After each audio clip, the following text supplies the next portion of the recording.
Hello students, welcome. हम पढ़ रहे हैं ग्लोबल इन्वायरमेंटल इश्यूज।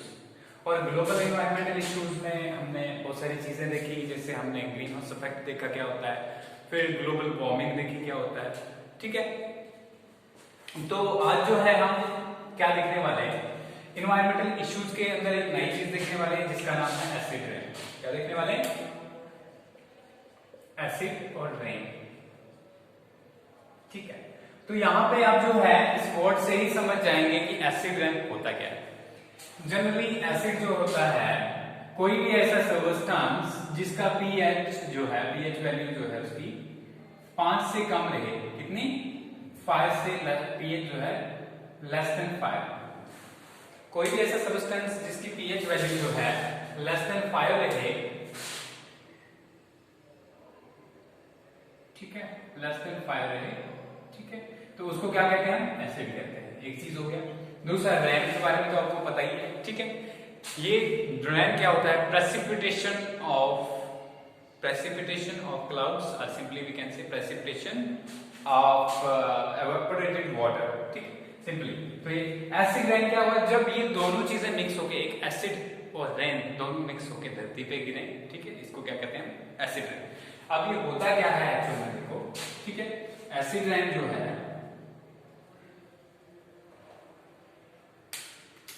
ठीक है, when different, ठीक है, acids combined with rain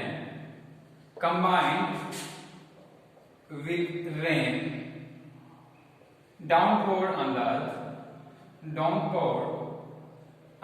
earth, ठीक है, it is known as acid rain। तो जब एसिडिक फॉर्म में रेन हो या एसिड्स कंबाइंड विद रेन जब धरती पे आए तो इसको क्या कहते हैं? Acidic rain. दूसरे अगर शब्दों में हम इसको डिफाइन करना चाहें तो क्या डिफाइन कर सकते हैं? The rain having pH less than 5, ठीक है, आप 5 ब्रैकेट में डाल देता हूं, ठीक है, is known as acid rain, known as acid rain. ठीक है, इस टर्म को किसने कॉइन किया और किसने जो है ऑब्जर्व किया उस टाइम पे? इसको ऑब्जर्व किया था रॉबर्ट अगस्त ने। ठीक है, अगस्त तो याद रहेगा आपको। ठीक है, 15 अगस्त को यहाँ पे जो है हमारे यहाँ पे इंडिया जो है इंडिपेंडेंट हुआ। तो 15 अगस्त के हिसाब से आप याद रखो, रॉबर्ट अगस्त जो था उसने क्या किया? रॉबर्ट अगस्त ने, ठीक है, इस एसिड रेन वाली टर्म को कॉइन किया और इसको ऑब्जर्व किया। कब किया ऑब्जर्व? 1872 में, 1872 में। ठीक है, तो अगर हम देखें, अगर कुछ इसके इफेक्ट्स की बात करें, ठीक है, तो नॉर्मल रेन जो होती है, नॉर्मल रेन जो है 5.5 से अबो, 5.5 पीएच से, पीएच जो जिसका हो, ठीक है, अगर इससे ज्यादा पीएच हो, मोर देन 5.5, ठीक है, इससे अबो जो होगी रेन उसको वो नॉर्मल रेन होती है। ठीक है, 5 से 7 के बीच में।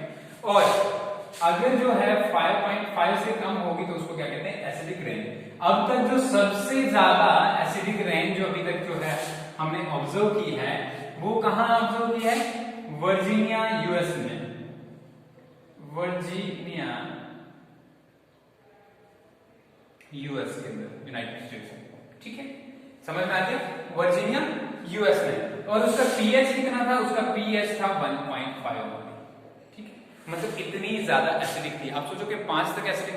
आपने केमिस्ट्री अगर बच्चे जो पढ़ रहे होंगे उनको इसलिए समझ आ रहा होगा पीएच होता क्या है। पीएच होता है जनरल में हाइड्रोजन आयन की कंसेंट्रेशन किसी कंपाउंड के अंदर। ठीक है, अगर हाइड्रोजन आयन की कंसेंट्रेशन 7 से कम है तो उस चीज को हम एसिड कंसीडर करते हैं। ठीक है, अगर 7 है तो उसको हम न्यूट्रल कंसीडर करते हैं। क्या करते हैं? न्यूट्रल होता है ना, वो एसिडिक होता है। और अगर 7 से ज्यादा है, लेस देन 7, इक्वल टू 7, और यहां पे क्या है? More than 7। अगर मोर देन 7 हो तो क्या होगा? इसको हम क्या कंसीडर करते हैं, बेसिक कंसीडर करते हैं। ठीक है, समझ आ गया? तो ये जो है तीन चीजें होती है। ठीक है, एसिड्स और बेसिक्स। अब वर्जीनिया यूएस में जो एसिड रैंक पड़ा वो कितनी थी, 1.5। ठीक है, समझ में आ गया? अब देखते हैं हम कि इस एसिड रैन के काजेस क्या होते हैं, कैसे एसिड रैन आती है, क्या होता है। एसिड रैन के काजेस हैं कुछ गैसेस। एसिड रैन जो है उसके काजेस जो है क्या है, गैसेस हैं। कौन सी गैसेस हैं? ठीक है, जो गैसेस हैं वो मैंने यहां पे लिख भी दिया, देखो यहां पे सल्फर डाइऑक्साइड है। ठीक है, जहां ग्लोबल वार्मिंग हमने पढ़ा था उसके अंदर भी ये सारी गैसेस आई थी। सल्फर डाइऑक्साइड है, फिर नाइट्रोजन ऑक्साइड्स है, नाइट्रोजन ऑक्साइड हमने और कहां पढ़ा था इसको, हमने पढ़ा था ग्रीन हाउस सॉरी ये ओजोन लेयर डिप्लेशन के अंदर। ठीक है, ओजोन लेयर डिप्लेशन में भी हमने देखा था कि ये रेस्पॉन्सिबल थे। ठीक है, तो आयरन नाइट्रोजन ऑक्साइड्स में क्या होता है, नाइट्रोजन ऑक्साइड्स NO2 हो सकती है, NO3 हो सकती है, NO हो सकती है। ठीक है, तो ये सारी गैसेस जो हैं वो रेस्पॉन्सिबल होती हैं। ठीक है, एक दो चीजें होगी, दो गैसेस होगी। ठीक है, फिर इसके अलावा हमारे पास जो है, इसके पास हमारे पास क्या है, इसके पास हमारे पास है वोलेटाइल ऑर्गेनिक कंपाउंड्स हैं।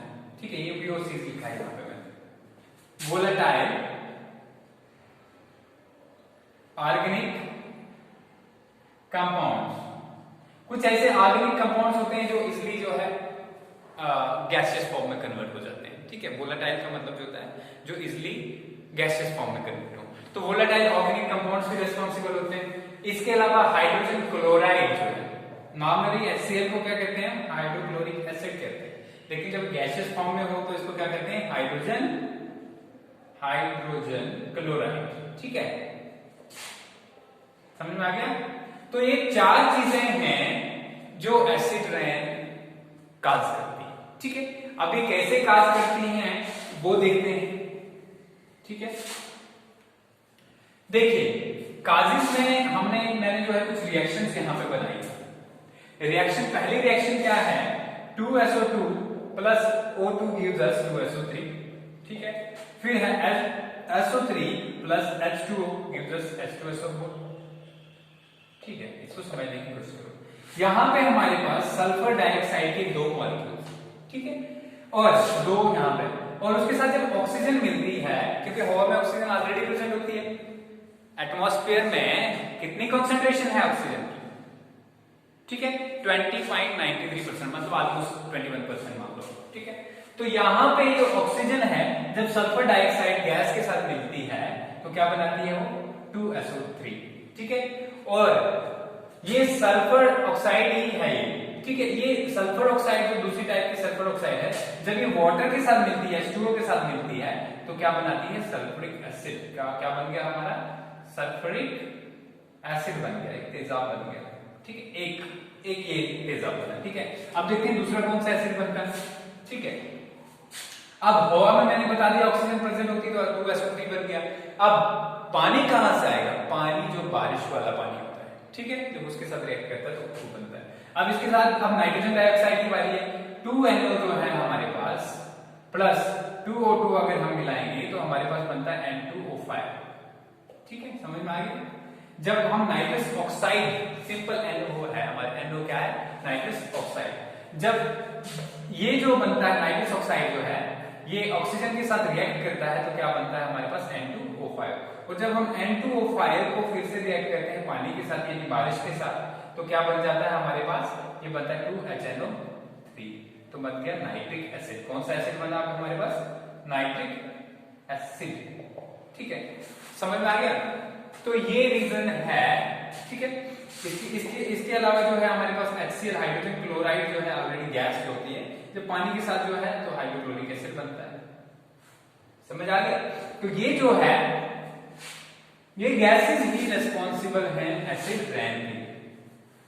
अब इनके सोर्सेज क्या है, ये गैसेस आती कहां से हैं, क्या ये हवा में ऑलरेडी प्रेजेंट होती है, बिल्कुल नहीं।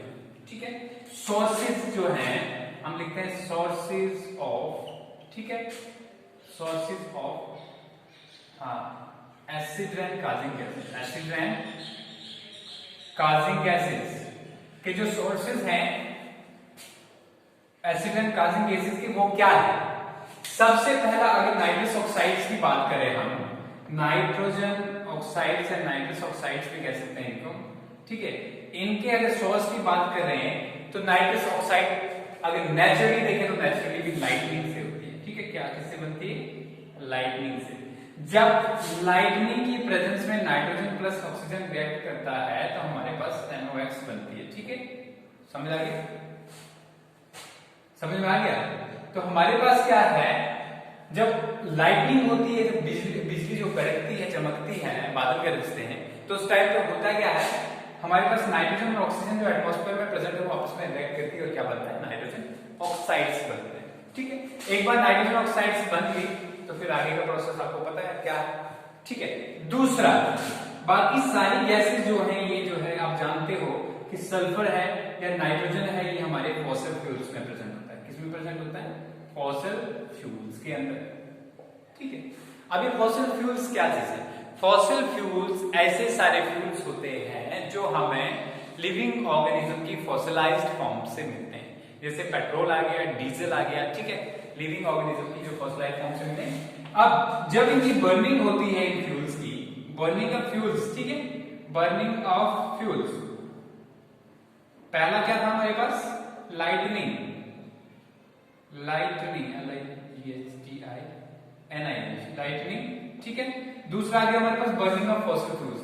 कहां कहां फॉसिल फ्यूल बर्न करते हैं? नंबर 1 व्हीकल्स के अंदर, ठीक है, हाउसेस के अंदर, इसके अलावा हमारे इंडस्ट्रीज के अंदर, ठीक है। तो ये सारी चीजें जो है, ये बर्निंग ऑफ फॉसिल फ्यूल से क्या निकलती है? गैसेस निकलती है, ठीक है। हमने देखा कि इन्वायरमेंटल इश्यूज जो हम जब तक अभी तक हम लोग पढ़ रहे हैं उसमें देखा कि लगभग जो है सारी एक जैसी गैसेज जो है सब इश्यूज के लिए रिस्पॉन्सिबल है, और ये सारे इश्यूज इंटरलिंक्ड है। जैसे हमने क्या पढ़ा? हमने पढ़ा कि पहले ग्रीन हाउस इफेक्ट क्या होता है, ग्रीन हाउस गैसेज देखा, फिर देखा कि वो ग्रीन हाउस इफेक्ट तो जो है ग्लोबल वार्मिंग के लिए रिस्पॉन्सिबल है, ठीक है। फिर हमने देखा कि कुछ गैसेज ऐसी है जो ओजोन को डिप्लीट करती है, जैसे सल्फर डाइऑक्साइड, नाइट्रोजन डाइऑक्साइड। फिर हमने देखा वही गैसेज अभी जो क्या कर रही है? एसिड रेन काज कर रही है, ठीक है। तो यहां पे बर्निंग ऑफ अगर देखा जाए हमारे जो जेट इंजन हैं, जेट इंजन से भी ये चीजें निकलती हैं, ठीक है, जेट इंजन, ठीक है। तो ये सारी चीजें जो हैं कहां से निकलती हैं और क्या काजेस हैं एसिड रेन के, वो मैंने बताया, ठीक है। अब देखिए, अब हम देखेंगे नेक्स्ट जो है सोर्सेज की बात देखते हैं हम, इंपैक्ट्स क्या है, क्या नुकसान है एसिड रेन के, एसिड रेन से हमें क्या नुकसान हो रहा है। तो इंपैक्ट्स के अंदर अगर हम देखें, सबसे पहला इंपैक्ट अगर देखें तो it impacts growth of plants, ठीक है। एसिड की वजह से प्लांट्स के ऊपर बहुत सारा डैमेज होता है, और डैमेज की वजह से जो है प्लांट्स प्रॉपर्ली ग्रो नहीं करते, जो यंग टिश्यूज होते हैं वो एसिड की वजह से डैमेज हो जाते हैं, ठीक है, इसलिए प्रॉपर ग्रोथ प्लांट्स की नहीं होती, ठीक है, एक चीज। दूसरी अगर हम बात कर रहे हैं तो क्या है, it causes various skin problems in animals के अंदर जो है क्या है, स्किन इरिटेशन होना, ठीक है, स्किन की इरिटेशन होना, चमड़ी जो है खराब हो जाना, ठीक है, इन्फेक्शन हो जाना उसमें, इसके लिए कौन का क्या रिस्पॉन्सिबल है? एसिड रेन रिस्पॉन्सिबल है। इसके अलावा एक आपने मेजर एक चीज देखी होगी कि मार्बल, ठीक है, मार्बल से बनी हुई चीजें या दूसरी जो चीजें हैं उनके ऊपर करोजन लग जाता है, ठीक है, मतलब वो जो है करोड होने की वजह से, जो जैसे आयरन के ऊपर जो है फेरस ऑक्साइड्स बनते हैं, ठीक है, करोजन की वजह से। इसी तरीके से जो मार्बल के ऊपर इस एसिड रेन की एसिड्स की वजह से क्या हो रहा है, जो है करोजन की वजह से मार्बल खराब हो रहा है, ठीक है, मार्बल। तो हमारी जो मार्बल की बिल्डिंग जैसे ताजमहल है, ठीक है, और भी डिफरेंट बिल्डिंग्स हैं जो हमारी पुरानी एंशिएंट टाइम की बनी हुई, ठीक है, मेडिवल टाइम की बनी हुई, तो वो जो है इससे खराब हो रही है। तो मार्बल के लिए जो इसकी रिएक्शन है एसिड रेन की, उसको देखते हैं जरा। मार्बल के लिए इसकी रिएक्शन है CaCO3, ठीक है, कैल्शियम कार्बोनेट प्रेजेंट होता है क्या, ठीक। अब कैल्शियम कार्बोनेट जब है, अगर H2SO4 मतलब सल्फ्यूरिक एसिड जो हमने पहले देखा था जो बना, उसके साथ जब रिएक्ट करता है तो बनता क्या है, CaSO4 कैल्शियम सल्फेट बनता है, प्लस बनता है कार्बन डाइऑक्साइड और प्लस बनता है वाटर। देखा आपने, ठीक है। तो यहाँ पे जो है कार्बन डाइऑक्साइड और वाटर के फॉर्म में ये जो है डिकम्पोजिशन शुरू हो जाती है इसकी, मार्बल की। अब दूसरा देखेंगे फिर से कैल्शियम कार्बोनेट प्रेजेंट होता है CaCO3, अगर HNO3 के साथ रिएक्ट करता है 2HNO3 तो हमें मिलता क्या है, we get calcium CaNO3 twice, ठीक है, कैल्शियम ट्राइनाइट्रेट, ठीक है, दो बार जो है, इसके बाद हमें क्या मिलता है CO2 प्लस H2। समझ आ गया? तो ये जो है डिकम्पोजिशन किसकी होती है, मार्बल, ठीक है, क्लियर हो गया। ये जो है आगे काजेस क्या क्या मेन प्रॉब्लम्स जो है। इसके अलावा अगर हम बात करें लीचिंग ऑफ सॉइल है हमारे पास, क्या है, लीचिंग ऑफ सॉइल इंपॉर्टेंट जो बात है। जब एसिड रेन जो है सबसे पहले मैंने बताया कि प्लांट्स को इंपैक्ट करती है, लेकिन अगर ये सॉइल तक पहुंच जाए, ठीक है, धरती तक पहुंच जाए तो बारिश के साथ ये सॉइल के अंदर चली जाती है, ठीक है। सॉइल के अंदर जाने के बाद ये क्या प्रॉब्लम करती है, लीचिंग। लीचिंग का क्या है यहाँ पे मतलब, जो मिनरल एलिमेंट्स सॉइल के अंदर प्रेजेंट होते हैं, आपको पता है कि सॉइल के क्या क्या कंपोनेंट्स होते हैं। सॉइल के अंदर सबसे पहले जो मिनरल्स होते हैं, ठीक है, फिर ऑर्गेनिक मैटर होता है, और क्या होता है, ऑर्गेनिक मैटर के अलावा जो सॉइल के अंदर क्या प्रेजेंट होता है, ऑर्गेनिजम्स भी प्रेजेंट होते हैं, लिविंग ऑर्गेनिजम्स, ठीक है। तो अब करते क्या है, जो इसके अंदर मिनरल्स होंगे एसिड्स की वजह से, जो है उनकी रिएक्शन की वजह से वो मिनरल्स डिस्ट्रॉय हो जाते हैं, डिसॉल्व हो जाते हैं, ठीक है। तो अगर सॉइल के अंदर प्रॉपर मिनरल्स नहीं लेंगे तो वहां पे प्लांट्स ग्रो नहीं करेंगे। एक प्रॉब्लम लीचिंग की, दूसरी प्रॉब्लम क्या है, एसिड की वजह से प्लांट के रूट जो है बहुत ज्यादा खराब हो जाते हैं, ठीक है, मतलब रूट्स जो है डैमेज हो जाते हैं और प्लांट्स अल्टीमेटली सूख जाते हैं। अगर हम कुछ एस्टिमेट्स की बात करें तो लगभग 50% जो है जर्मनी के जंगल ऐसे ही खत्म हो गए। किसके, जर्मनी के, यूएस के, नॉर्थ अमेरिका के, ठीक है, नॉर्थ अमेरिका के, तो इन कंट्रीज के मैक्सिमम जंगल जो है ऐसे ही खत्म हो गए, ठीक है। इसके अलावा अगर हम बात करें फ्लैट, इसका इंपैक्ट दूसरा क्या है, एसिड रेन का और एक बहुत ही मेजर इंपैक्ट है, और वो इंपैक्ट क्या है,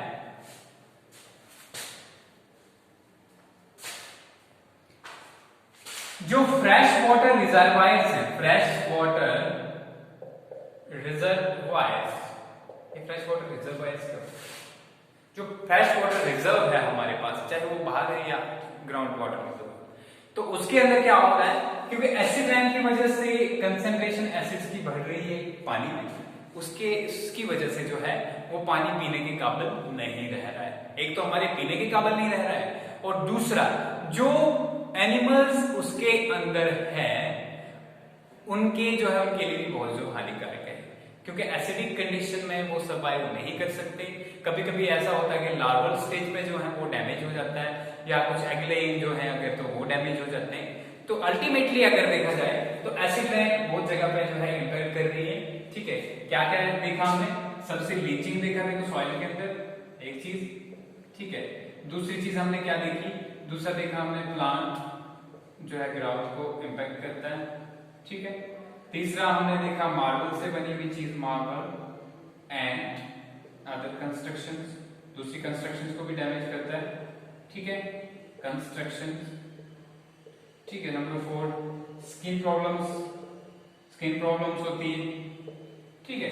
तो ये सारी चीजें जो है किसकी वजह से होती, एसिड रेन की वजह से, ठीक है।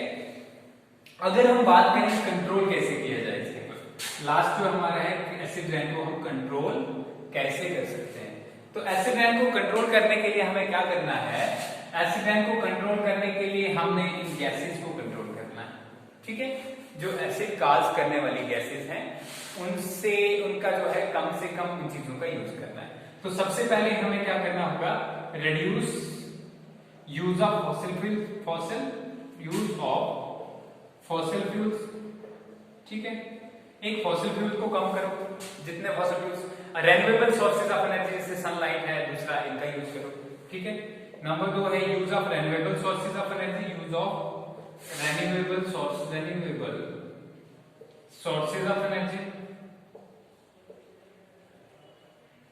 ठीक है। अगर तीसरा बात करें हम तो फॉरेस्ट, बहुत ज्यादा हम जंगल लगाएंगे, ठीक है। फॉरेस्ट जितने अगर कोशिश हो सके तो उतने फॉरेस्ट हम जो है लगाएंगे, ठीक है। तो इस प्रोसेस को कहेंगे हम एफोरेस्टेशन, क्या कहेंगे, एफोरेस्टेशन, ठीक है। एफोरेस्टेशन हो गया। क्या होगा कि जंगल जितने ज्यादा लगाएंगे तो ये जंगल जो है गैसेस को अपने साथ ले लेते हैं अंदर, ठीक है, कार्बन डाइऑक्साइड के साथ साथ में, और हमारे एनवायरनमेंट को प्योर करने की कोशिश करते हैं, ठीक है। नंबर 4 और कैसे कम कर सकते हैं हम इन गैसेस को, ठीक है। हम जो है फैक्ट्रीज वगैरह जो है, फैक्ट्रीज से निकलने वाले जो भी एफ्लुएंट्स है, धुआं वगैरह जो है, उसको पहले प्रोसेस करके उसके बाद ये हवा में छोड़े, ठीक है।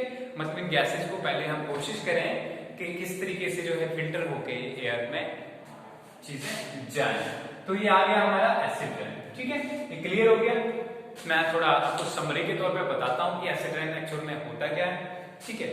एसिड रेन, ठीक है, is the rain having pH less than 5, ठीक है। और simply we can say when certain acids formed in the atmosphere due to combination of gases with the water vapors, ठीक है, they precipitate down and they come down on the earth in the form of rain, and this is known as acid rain.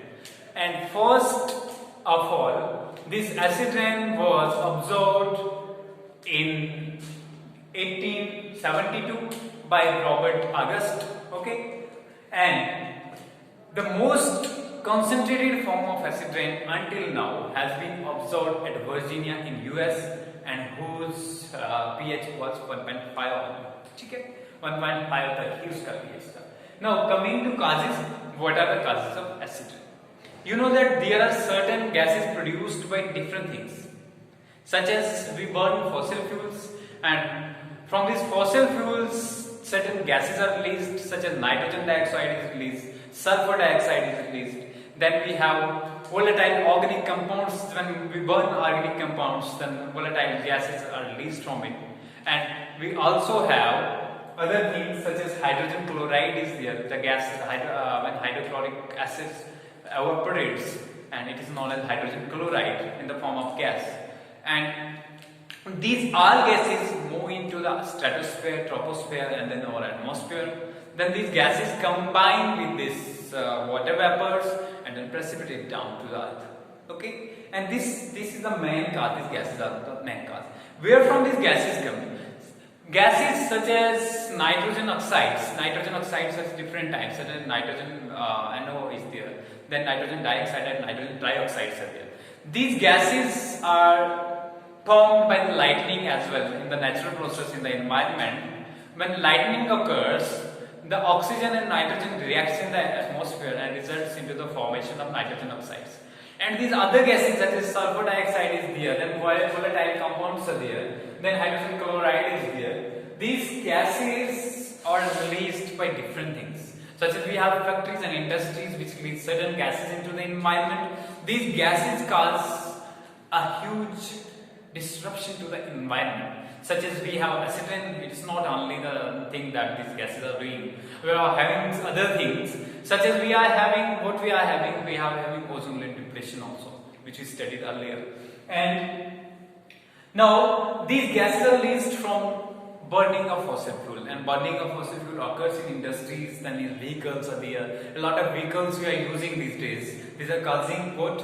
This increase in these cases as well. Okay. And then sometimes other gases also are released, such as hydrogen chloride. Generally, if we think there are two types of how these gases react on the earth. These react in two ways. One is in the liquid form when they come with the rain, and another is in the gaseous form when simply the wind takes them to the earth's surface and they attach to the plants and other animals and other whatever exists here. Okay. Now, what are the impacts of acid rain?